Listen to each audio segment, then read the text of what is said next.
Hi guys, and welcome back to another session of Daniel's Security Academy. Today we are going to talk about malware, but on a very high level. So we're going to talk about different terms in malwares, different classification, and a little bit of like an history timeline of different kind of malwares like first worm, first virus, and those kind of things. And from this session, we will later go into more detail for specific malware types. So let's jump into the terms around malware, and we're gonna start with a vulnerability. So a vulnerability is pretty much just an error in a software or in a system. And this error may be used to exploit the system or to do some kind of attack. You could think of anything here. So the vulnerability can lead to anything like an infection, attack, to ransomware attack. So a lot of things could happen, and vulnerability is pretty much the start of malware. And from a vulnerability, we're going to exploit. So when you make use of a vulnerability and attack or infect the system, you speak about exploiting it. So an exploit is making use of a given vulnerability. And so the active part of doing it is the exploit, and the given part is the vulnerability. And the last one in this regards is pretty much closing the risk or the problem of vulnerability is done via patches. So as you already know for sure, so patches are used to fix software, and here in this sense we're talking about security patches, which are used to close open vulnerabilities in software, in systems, to secure the application against the known vulnerability. And usually this is just like a matter of time until an attacker or a researcher finds a new vulnerability or a gap even in the patched system and the patched version. So yeah, it's just pretty much like a race, finding vulnerability, closing it quickly so it cannot be exploited widely, and yeah, it's like a life cycle pretty much. And moving over to the command and control, mostly command and control server. You can abbreviate it with CNC or C2. You will find both abbreviations. And a command and control server is like the central instance to steer certain attacks based on botnets. So in a botnet, you have multiple bots, computers which are infected by some kind of malware, which you then remotely can control via the command and control server. And this server feeds instructions to the bots to do something. I think the most common one is to run distributed denial of service attacks to take down some kind of service. So let's talk about denial of service. A denial of service or a distributed denial of service is an attack which tries to work against the availability IT security goal. So you remember we have the CIA triad with confidentiality, integrity, and availability as the three core goals we have. And the denial of service is trying to fight against the availability goal. And by taking it down either by having too much load on it, or by, for example, using some gaps in the ARP protocol, which we just had in a previous session on this channel, and just make the destination unreachable for the clients who want to connect to the service. And the distributed denial of service, in contrast to denial of service, is just the difference of that you have multiple attackers which are distributed across networks, and most oftenly across the globe. Then we also have brute force, also a common attack. Not too much a common attack, it's more a technique you would call it. And it's mostly about trying to crack a username password combination, or cracking a Wi-Fi password, or whatever kind of secret password, whatever you want to crack and make it plain text again. And you just try a huge amount of different combinations to get the actual password. And by getting this password or the secret, you want to have unauthorized access to a system, to a data, to a network, whatever you want to think of. And those brute force attacks are usually supported by some dictionaries or rainbow tables, which have like the most common passwords already in the database. Those databases could be like a gig big, for example, or 2 gigs even. And you would just try to, for example, if you do Wi-Fi cracking, you just try to eavesdrop the hash of the Wi-Fi password, and you're gonna run this hash against your table to see if someone already had produced a hash to the correct plaintext, and pretty much translate it back to the plaintext. And this makes the brute force attacks more efficient or more effective. And the next one I'm going to talk about is not a technical one. It's the social engineering attack, and it's probably one of the most effective attacks if you want to aim for a specific goal, a specific person, a specific group, because you try on the social engineering attack to exploit a human pattern.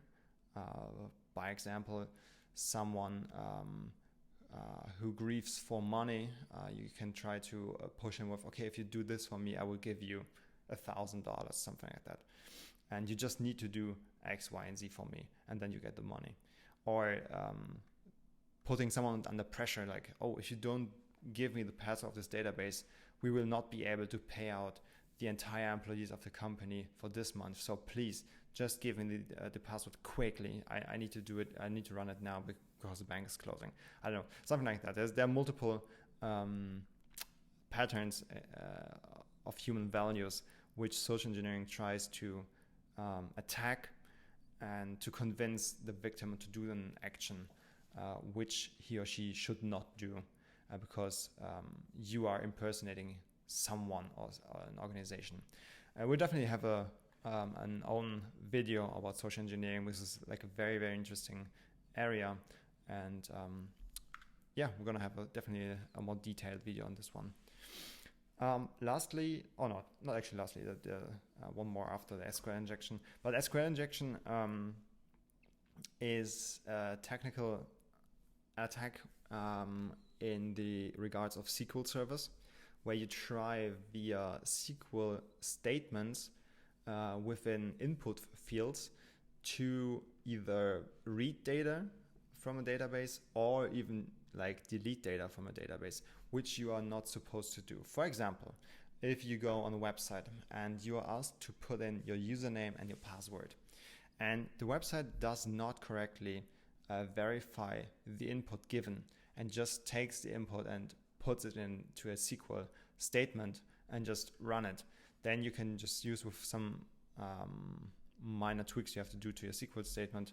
You can select star from table XYZ to get pretty much every record in the table, or you can just drop tables.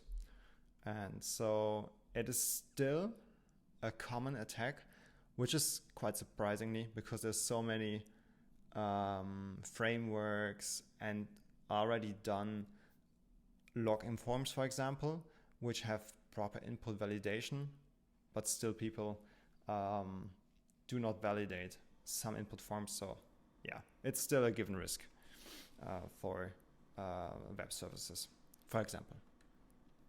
Now, lastly, actually, it's the buffer overflow. Also an attack, or rather a technique, which is quite old already. It's been used for many years, where you try to feed a program or a system, also mostly via an input field or via an action field, feed more data or a bigger size of data than it is expected. And if it's not validated properly, it will just start to execute the input you give, which is just too big for the input buffer. And there you can just make any kind of attacks you might think of. This could be a denial of service attack by taking a system down because it runs into an error. You could want to execute unwanted code. So yeah, buffer overflow is a very versatile attack, which are also still used quite often to gain access somewhere or to take down the system. Now let's move over to forms of malware. I had a little bit of trouble of differentiating between terms of malware and forms of malware, so they might look a little bit similar, but here in the forms of malware I try to put more the categories of malware we see around the globe. Yeah, let's run through this. Maybe you get what I mean here with the differentiation I've done here. So starting with the adware. Adware is a malware, a software which seems to be like not very harmful because it's just about showing advertisements to the user. For example, if you when you were a kid and you tried to download a software which you needed a license for, but you didn't want to pay for it. So I think most common example probably is like downloading Photoshop when you're a kid. And when you just click on the wrong download button on those fishy websites, you just download an exe file, and this often used to be like just an adware, which is like popped up in many of advertisements, pop-ups to your Windows or within your browser. So it's not too common anymore to have adware, but it used to be quite common, and it's not really harmful. It's just an annoying thing, which usually could be fixed quite easily with like running malware bytes or a program like that. A botnet, we briefly already talked about it under the command and control server explanation. So it's pretty much a group of computers which were infected by a malware previously and are being used or controlled remotely from a command and control server to do certain actions. So could be also here, could be anything, but mostly it's distributed denial of service attacks. Then we have the keylogger, which as pretty much the name already says, it logs the key inputs the user is doing. So whenever you're like typing anything on your keyboard, it would just record what you typed, and by doing this, it would record, for example, your passwords, your usernames for certain logins, and multiple antivirus systems try to include some kind of countermeasures to this by having, for example, a keyboard where when you want to log into your online banking, you would have to click via mouse on the letters to put in your username and password. So a keylogger wouldn't be able to log the password as you just click in on your mouse. But yeah, it used to be a very, very effective way of just gaining confidential logins from a user. Malware itself is just a general classification name for different kind of harmful. Maybe harmful is not correct here.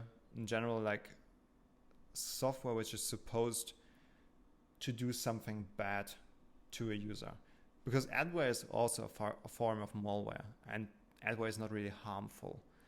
But most of the examples and classifications under malware are harmful. So yeah, you could definitely discuss about the harmful statement here. Then phishing. Phishing is one part of the social engineering attack, and it's an attempt to receive confidential data by using the impersonation, either pretending to be, for example, PayPal or Amazon support and asking the user, oh, please click here to unlock your account, or we have seen a suspicious transaction, please log in here and verify that the transaction is real. So different kind of impersonation where you try to trick the user and impersonate someone to be someone, and attempt to just get and log in credentials, credit card information, whatever kind of information you might think of.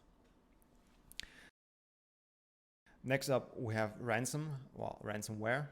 Ransomware was just too long for the field there, so I just put ransom there.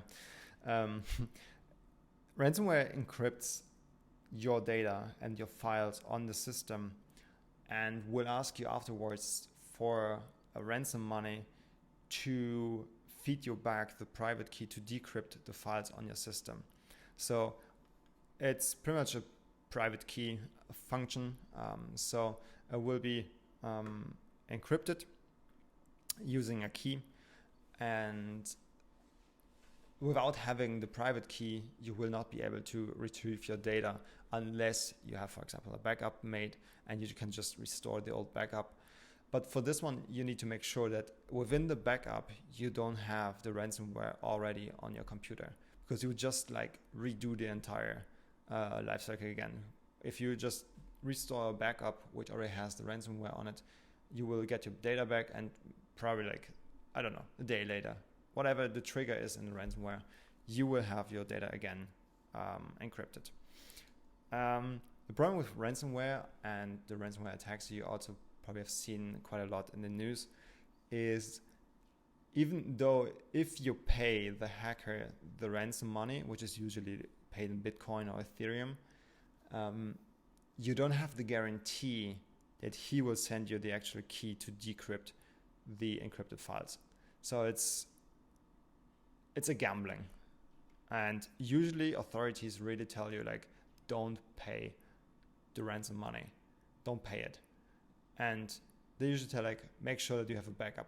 But if you're in a situation that you got hacked and your files are encrypted, the comment like, oh, why didn't you do backups, doesn't help you in the situation. So that's why quite a lot of authorities made the decisions, especially like governmental authorities which got hacked, like state administrations or city administration offices, and they paid the money and still didn't get the files back. Then with the rootkit, which is just a very small piece of software which will try to hide specific processes or programs running. So it will seem like a legit service or legit software, but it is just about to hide something. And usually this rootkit attacks also include to implement the malicious code within the BIOS. So when even when you reinstall your Windows, you still have the ransom or the malicious code on your physical computer.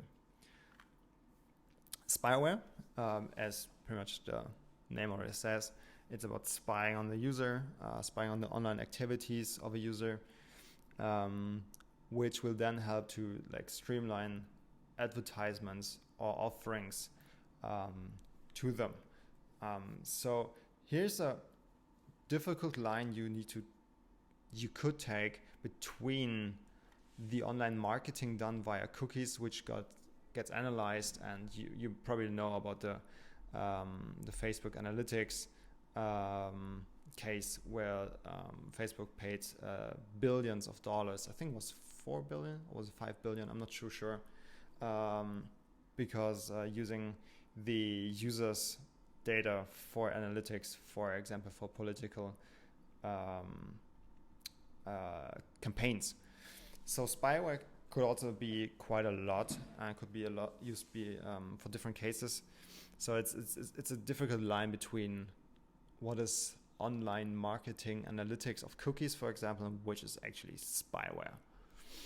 But spyware usually refers to an actual piece of software on the computer of a user to spy on him, rather than just analyzing his online activities. Then we have the Trojan horse, which is, if you know the history about the Trojan horse in the war of Troy. I think it was Greek against the Troj, and this Trojan horse pretends to be a legit software. Back then it was actually a horse, which seemed to be like a gift to the Troys. But it turns out, as soon as you unveil it, that it carries something harmful in there. So usually a Trojan horse will carry, like, let's say, a ransomware or software, or a virus, a worm, whatever. So it's just a carrier for something else to get inside the door of a system. And last but not least, we got the typical virus. And the virus is pretty much focused, I would call it, to copy itself through a network. So nowadays, malware pretty much always have a virus functionality to it because it moves laterally in the network. But this is like a typical piece of the virus, which was, when it was invented, we're going to see it in the next slide when we saw the first virus, it was invented to spread from host to host. It's quite like a worm, so you could see that those definitely link to each other. Okay, let's move over to the history of malware. I just put 5 different, let's say, historical landmarks, you could probably call it, on a timeline of either like first time appearance of a technique or a special occurrence of the technique. So let's start with 1971, which was actually the first worm, which was called Creeper. And this was not meant to be harmful. This was just a demonstration or the test to see how software can move from one computer to another without the interaction of someone actually doing the copy job. So it was the first try to laterally move inside a network. Next one was the first virus, was 1986, which was called Brain. 2 Pakistani brothers wrote a software for IBM computers, and they realized that their software was copied quite often, and they thought about how could we counterfeit this. So what they did is, whenever an illegal copy of the software is made, it would copy a part of the virus to the disk. Back then was floppy disks, which contained, for example, a text file about the virus, and tell them, the user, pretty much, you just illegally violated our copyrights of the software. So also not too harmful, I would call. It's more like a self-defense virus back then. 1989, a Trojan horse, which was called AIDS, and it spread on floppy disks, which carried information about HIV and AIDS. So legitimate disk and hard drives with legitimate information, but they kind of parked a ransomware software in there, which when you inserted the floppy disk and looked at the information, it would start to ask for ransom money. But it didn't encrypt the files. So it's not like a full ransomware though.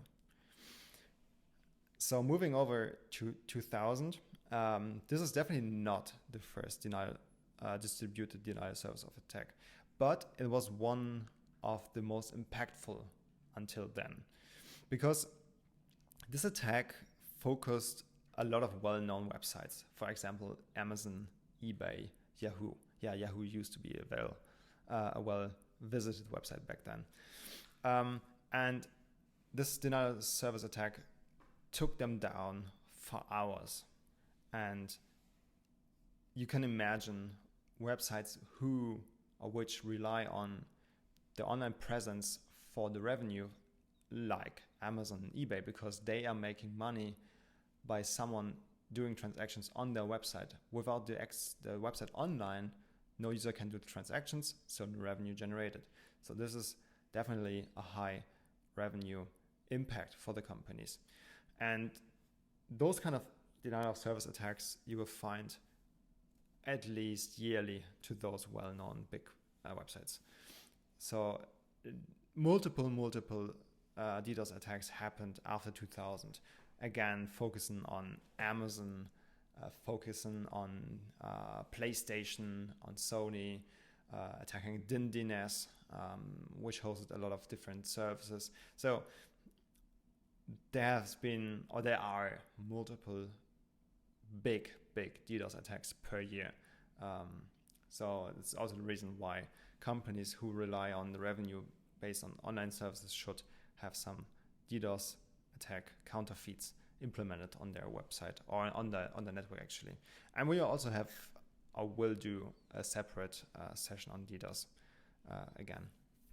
Okay, lastly, we definitely need to talk about Stuxnet. So if we talk about history of malware, Stuxnet must be in the list because it was a very sophisticated worm virus which aimed specifically for SCADA systems, which are like industrial control systems, and it would spread across every computer, and only computers or SCADA systems would trigger the virus to get active. So this virus was on, I don't know how many thousands of computers, millions probably, but never went active because they didn't want to go for the Windows 7 computers. No, they wanted to go for the SCADA systems of uranium enrichment plants in Iran. And only on those they got active. And this virus pretty much triggered the enrichment plants to let the facility or the machines run just a bit faster, but fast enough that it would wear out and get damaged quite quickly. So they pretty much sabotaged the uranium enrichment plants by using Stuxnet. Okay. That's it for today's session about malware. I think it's again about 30 minutes. I thought it would be a shorter one. Interesting how I keep talking about the different stuff. The next session will be about a similar session, pretty much about hackers, the classification of hackers, a little bit of history, different forms of them, and yeah, hopefully I can see you in the next session as well. Feel free to leave a comment, a like, and if you haven't already, subscribe to the channel to give me some support so I can grow my capabilities here on YouTube. Thank you so much. Stay safe. Bye-bye.